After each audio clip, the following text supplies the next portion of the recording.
Hello साथियों, welcome to planet 4। आप सभी को टीम विक्रम का नमस्कार। दोस्तों, वेनेजुएला में अमेरिका ने जो कांड किया है उसे देखते हुए लंबी चुप्पी के बाद अब भारत का जोरदार बयान सामने आया है और ये बयान आते ही पूरी अंतर्राष्ट्रीय राजनीति में हलचल साफ दिखाई देने लगी है। बताया जा रहा है कि वेनेजुएला में जो कांड हुआ है उसके बाद भारत को एक बड़ा फायदा मिल सकता है, ऐसा फायदा जिसका भारत कई सालों से इंतजार कर रहा था।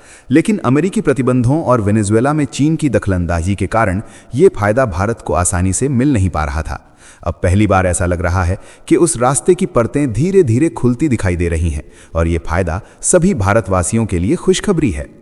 लेकिन सबसे बड़ी बात यही है कि वेनेजुएला के राष्ट्रपति और उनकी पत्नी को जिस तरीके से अमेरिका ने उठाया है, उस घटना ने पूरी दुनिया को लगभग दो हिस्सों में बांट दिया है। कुछ ऐसे देश हैं जो किसी न किसी रूप में अमेरिका का समर्थन करते नजर आ रहे हैं, जिसमें अब इजराइल का नाम भी जुड़ चुका है।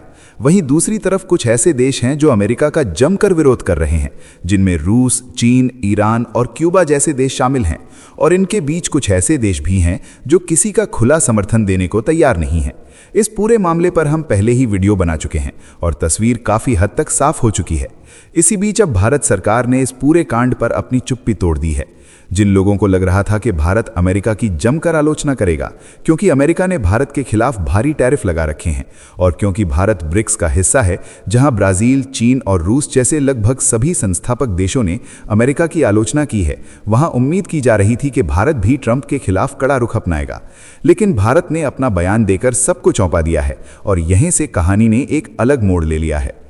इसी के साथ देखिए कि अमेरिका की सैन्य कार्रवाई के बाद जहां पूरी दुनिया के तेल बाजार में उथल-पुथल तेज हो गई है, वहीं इसी पूरे माहौल को देखते हुए भारत के थिंक टैंक GTRI ने एक बड़ा खुलासा किया है और बताया है कि वेनेजुएला संकट से भारत पर कितना असर पड़ सकता है। आगे हम यहाँ ये भी विस्तार से समझेंगे कि भारत की तेल कंपनियां वेनेजुएला में किस हद तक सक्रिय थीं, क्योंकि पूरी दुनिया जानती है कि वेनेजुएला के पास दुनिया के सबसे बड़े प्रमाणित तेल भंडार हैं और अब इन्हीं भंडारों पर अलग अलग तरीकों से अमेरिका का कब्जा बढ़ता हुआ दिखाई दे रहा है। और इसी तस्वीर के भीतर भारत के लिए एक बड़ा मौका कहीं छिपा हुआ नजर आ रहा है, जिसकी आहट अब साफ महसूस होने लगी है। बताया जा रहा है कि वेनेजुएला संकट ने भारत के लिए एक चौंकाने वाला आर्थिक दरवाजा खोल दिया है और जब इस पर आगे विस्तार से समझा जाएगा तो साफ होगा कि भारत इस मौके के लिए कई सालों से इंतजार में बैठा हुआ था और अब ऐसा लग रहा है कि उस लंबे इंतजार का फल मिलने वाला है। आगे हम लोग ये भी समझेंगे कि आखिर वेनेजुएला में ऐसा क्या हुआ था कि वहां से भारतीय रिफाइनरियों ने अचानक अपने कदम पीछे खींच लिए थे और अब क्यों ये कहा जा रहा है कि भारतीय कंपनियों के लिए बंद पड़े कुएं दोबारा खोले जाने की संभावना बनती दिखाई दे रही है। और फिर हम आपको वो सारी बातें बताएंगे जो इस वक्त जमीनी स्तर पर मौजूद लोग आंखों देखा हाल साझा कर रहे हैं, जहां बताया जा रहा है कि अमेरिकी हमले के बाद वेनेजुएला की स्थिति कैसी हो गई है, वहां रहने वाले भारतीय लोगों के भीतर किस तरह का खौफ बना हुआ है और क्यों जगह जगह लंबी लंबी लाइनें दिखाई दे रही हैं। इस वीडियो में आगे आपको दिमाग हिला देने वाली कई महत्वपूर्ण जानकारियां मिलने वाली हैं, जो इस पूरे घटनाक्रम की परतें धीरे धीरे खोलती नजर आएंगी। आगे बढ़ने से पहले आपको बता दें कि सभी खबरों का क्रेडिबल सोर्स लिंक नीचे डिस्क्रिप्शन में दिया गया है, जिसे आप चेक करें और सोशल मीडिया की फेक न्यूज से दूर रहें। तो चलिए इन सभी खबरों को जानते हैं बेहद विस्तार से, आसान भाषा में। सबसे पहले जानते हैं कि वेनेजुएला के अंदर अमेरिकी कांड पर भारत ने कौन सा बयान दिया है। तो वेनेजुएला की धरती पर अमेरिका का हमला, राष्ट्रपति निकोलस मादुरो और उनकी पत्नी सिलिया फ्लोरेस को आधी रात उनके बेडरूम से उठाकर न्यूयॉर्क ले जाना पूरी दुनिया के लिए झकझोर देने वाला दृश्य बन गया है। भारत ने इस घटनाक्रम पर गहरी चिंता जताते हुए बेहद संतुलित और परिपक्व प्रतिक्रिया दी है। विदेश मंत्रालय ने साफ कहा है कि भारत वेनेजुएला की स्थिति पर लगातार नजर बनाए हुए है और क्षेत्र में शांति और स्थिरता उसके लिए सर्वोच्च प्राथमिकता है। भारत ने यह भी दोहराया है कि वेनेजुएला के आम नागरिकों की सुरक्षा और भलाई उसके लिए अहम है और किसी भी तरह की अस्थिरता पूरे क्षेत्र को प्रभावित कर सकती है। अमेरिकी हमले के लगभग 24 घंटे बाद भारत का यह बयान ऐसे समय आया है जब कई देश खुलकर अमेरिका के पक्ष या विरोध में खड़े दिखाई दे रहे हैं। भारत ने किसी भी ध्रुवीकरण से दूरी बनाते हुए सभी पक्षों से बातचीत और शांतिपूर्ण समाधान की अपील की है। विदेश मंत्रालय का संदेश साफ है कि टकराव नहीं बल्कि संवाद ही रास्ता है। भारत का ये रुख उसकी पारंपरिक विदेश नीति को दर्शाता है, जहां संप्रभुता, सम्मान और शांति को प्राथमिकता दी जाती है। भारत ने यह भी स्पष्ट किया है कि वो हालात को बेहद गंभीरता से देख रहा है और किसी भी तरह के एक तरफा सैन्य कदम को क्षेत्रीय अस्थिरता के लिए जोखिम मानता है। भारत सरकार ने यह भी बताया है कि काराकस में स्थित भारतीय दूतावास वहां रह रहे भारतीय नागरिकों के संपर्क में है। जरूरत पड़ने पर हर संभव मदद देने का भरोसा दोहराया गया है। हालिया घटनाक्रम को देखते हुए विदेश मंत्रालय ने वेनेजुएला की गैर जरूरी यात्रा से बचने की सख्त सलाह दी है। वहां मौजूद भारतीयों को अत्यधिक सतर्क रहने, अपनी गतिविधियां सीमित रखने और दूतावास के लगातार संपर्क में रहने के निर्देश दिए गए हैं। ये संदेश साफ करता है कि भारत अपने नागरिकों की सुरक्षा को लेकर किसी भी तरह का जोखिम लेने के मूड में नहीं है। स्थानीय समय के अनुसार शनिवार तड़के अमेरिका ने वेनेजुएला पर हमला किया था। इस कार्रवाई में राष्ट्रपति मादुरो और उनकी पत्नी को हिरासत में लेकर न्यूयॉर्क के डिटेंशन सेंटर में रखा गया है। उन पर हथियार और ड्रग से जुड़े मामलों में मुकदमा चलाने की तैयारी बताई जा रही है। मीडिया रिपोर्ट्स के अनुसार हमलों में कई लोगों की जान गई है।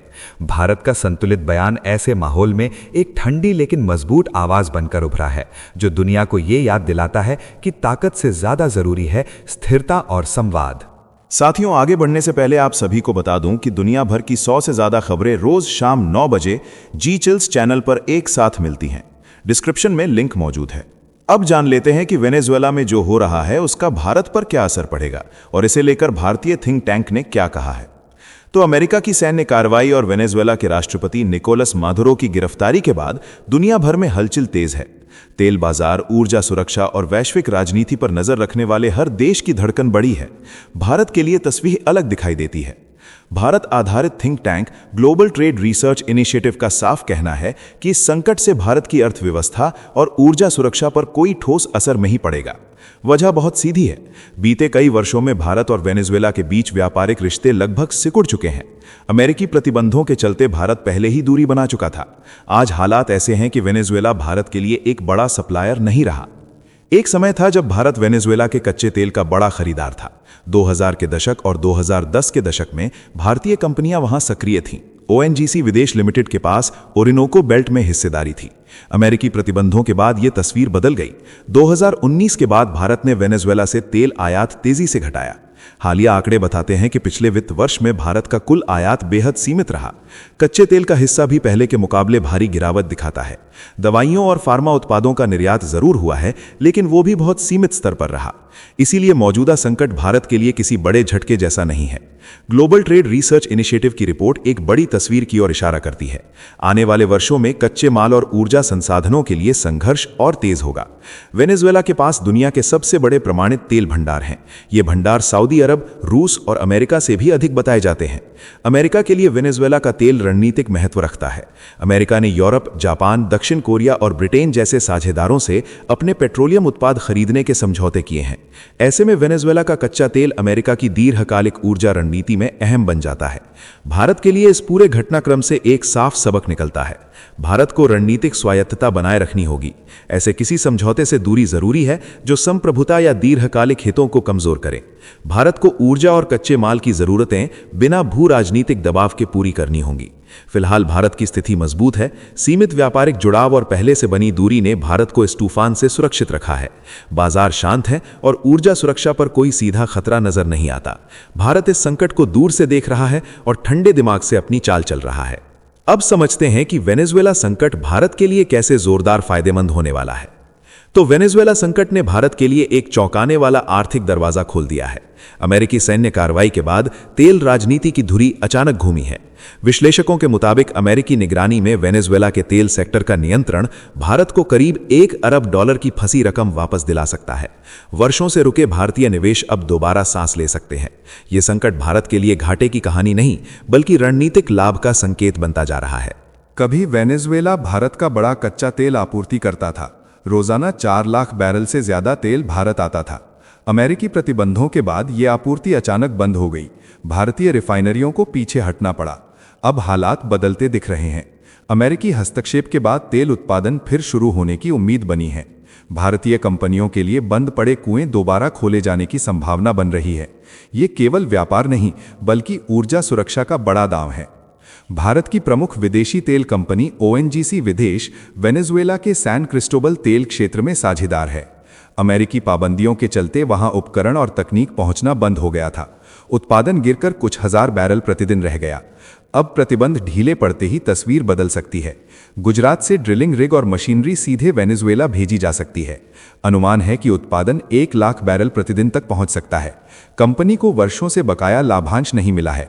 अमेरिकी निगरानी में भविष्य की तेल बिक्री से ये रकम वसूल होने का रास्ता साफ होता दिख रहा है। वेनेजुएला के तेल भंडार दुनिया के सबसे बड़े भंडारों में गिने जाते हैं। भारत और चीन पहले इसके प्रमुख खरीदार रहे हैं। उत्पादन गिरने से वैश्विक बाजार में आपूर्ति सीमित हो गई थी। अमेरिकी समर्थित पुनर्गठन से 1 साल के भीतर उत्पादन तेज हो सकता है। इससे भारत को पश्चिम एशिया पर निर्भरता घटाने का मौका मिलेगा। भारी कच्चा तेल प्रोसेस करने में भारतीय रिफाइनरियां पहले से सक्षम हैं। ये भारत की सौदेबाजी शक्ति को मजबूत करेगा। वेनेजुएला संकट भारत के लिए तेल से कहीं ज्यादा मायने रखता है। ये आर्थिक धैर्य का फल और रणनीतिक मौके की दस्तक बनकर उभरा है। बिजली न होने से मोबाइल फोन चार्ज करना भी संघर्ष बन गया। सुनील मल्होत्रा को कई किलोमीटर पैदल चलना पड़ा। एक दूर स्ट्रीट लाइट पर कुछ लोगों ने अवैध बिजली कनेक्शन लगाया। वहीं लोग अपने फोन चार्ज कर रहे थे। भीड़ इतनी ज्यादा थी कि शाम को पहुंचे लोग देर रात लौट पाए। पुलिस ने वहां से हटने को कहा। अधिकारियों ने बताया कि बिजली आपूर्ति को भारी नुकसान हुआ है। बहाली की कोई समय सीमा नहीं है। लोग सूचना से कटे हुए हैं। डर और अफवाहें तेजी से फैल रही हैं। कराकस में विरोध प्रदर्शन की कोई स्थिति नहीं है। लोग घरों में कैद हैं। पुराने अनुभव लोगों को डराते हैं। पिछले दशक के प्रदर्शनों में कई लोगों की जान गई थी। बच्चे तक जेल भेजे गए थे। इसी डर ने समाज को चुप करा दिया है। लाखों लोग पहले ही देश छोड़ चुके हैं। भारतीय समुदाय छोटा है। भारतीय दूतावास ने व्हाट्सएप समूह बनाकर निर्देश भेजे हैं। इस वीडियो में फिलहाल इतना ही। जाने से पहले वीडियो को लाइक करके चैनल को सब्सक्राइब कर लें और साथ ही हमें बताएं कि आप किस राज्य और शहर से हमारे वीडियो को देख रहे हैं। टीम विक्रम जल्द हाजिर होंगे एक और नई अपडेट के साथ। आपका दिन मंगलमय हो। धन्यवाद।